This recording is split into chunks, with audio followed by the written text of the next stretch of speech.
What's up guys, it's Jimmy, welcome back to Design Life. So today I'm going to be going over the differences between an artist sketchbook and a designer sketchbook. This sketchbook is very popular. So this one is made by Canson, specifically designed for artists. You guys could even see here it says artist series. And they also double it to be used for general purposes. That's why it says universal sketch. The more I use this sketchbook, the more I started to realize that this wasn't the best sketchbook for designers when it comes to function and when it comes to actually mindset. And I'm going to be talking a lot about intangible stuff. This is things that you kind of have to use them yourself long enough to really understand this and realize this. And there is quite a difference between artist sketches and designer sketches. Okay, so let's talk about some of the physical features such as the size. So this one here is 9 by 12, and so that's about 9 and 12 inches long. And personally, I find this one to be a little too large for me. You know, this one barely fits into my backpack, and when it does, it starts to, you know, dent the corners and stuff like that because it's just too big. The reason why this one is the size that it is here, I'll show you guys. This is exactly A4 size. If you guys don't know what A4 size, that is about 8.5 by 11 printer size. It's give or take some. And we really like this size because it's not too big, but it's also not too small. Something like this I feel I could take with me and it's not too big or clumsy or clunky. You know, honestly, I took this around with me at work today and I really enjoyed carrying it around because, you know, it's very, it's very light, it's very flexible. Whereas something like this, honestly, it feels like double the weight. And it's just very stiff. It's not very flexible. It's just, you know, a brick of a sketchbook, really. And, you know, we're not here to talk crap or to put any other sketchbook down or any other company down because we understand the purpose of this sketchbook. We understand that this is for artists, and our sketchbooks, we have designed them for designers and how designers work.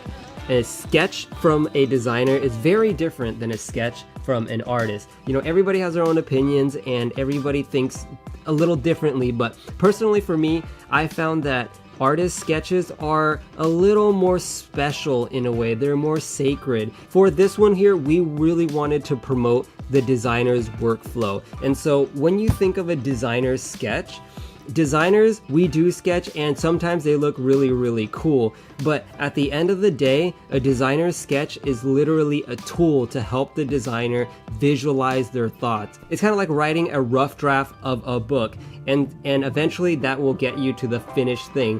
For this, you know, our sketches, we're putting our thoughts and our ideas down onto paper very quickly. It doesn't matter what it looks like as long as it's going to help us visualize something or help us get from one place to the next. But it's never about the sketch itself. We don't want you to feel bad about drawing a bad sketch. Whenever I'm drawing in a sketchbook like this and I really don't want to mess it up, when I do a bad sketch, when I do something that just doesn't look quite good, you know, something that I'll be really embarrassed about, I will literally just tear this page out, make sure that the perforation part is also removed so that nobody will be able to tell that I did a terrible sketch in this. Whereas something like this, what we really wanted to promote was not a pretty sketch. You know, it can be a pretty sketch if you want to, but it's really just to put your thoughts and ideas down onto paper.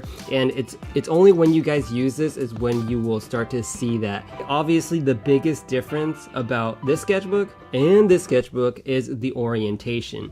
So the orientation of this is portrait, and whereas this is horizontal, and I've always sketched horizontally on paper. You know, when I'm drawing on sketchbooks like these, when I'm drawing on printer paper, I'm always turning it horizontal. Start you off on the right foot with making the sketchbook horizontal. Now, you're probably thinking, well, Jimmy, all I have to do is, you know, turn this sketchbook like that and all of a sudden it's horizontal, right?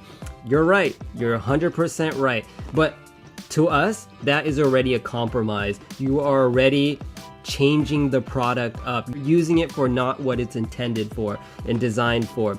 And so, you know, there's always a reason for different types of products. You can use a small shovel as a spoon. You could use a spoon as a small shovel. But in this world, there are spoons and there are shovels. There are portrait books and there are horizontal books. And the horizontal books are very, very good for designers. So I'm always drawing in a horizontal orientation. These pages, guys, they're very, very simple. These pages you're not going to care about. You're going to sketch in them, you're going to draw on them, and you're going to move on. It really is just scribbles and random, and it really doesn't matter what we're drawing. You know, I had an idea for a car here, so I just drew it really, really fast. Then I had an idea for a motorcycle, and then I drew it really, really fast. And so it really is just coming down to putting your thoughts down onto paper and not giving a crap. Simple, simple, simple as that. And you guys are probably wondering, well, don't you always want to draw a pretty picture? Well, yeah, you always want to, but that takes a lot of brain power. And when it comes to actually designing and figuring out how something is going to work, what is the best way to do it, you don't want to focus on trying to draw that pretty picture. You want to put most of your brain power and resources towards figuring out what is the next step for my product, for the interior, for my logo design. You know, you want to develop it and figure it out. And if you're really just focusing a lot on making it look right and viewable to an audience, then, you know, that's really going to take away from you actually creating a very, very developed, well-designed product. For a designer, if you are trying to develop something that is refined and showable to an audience,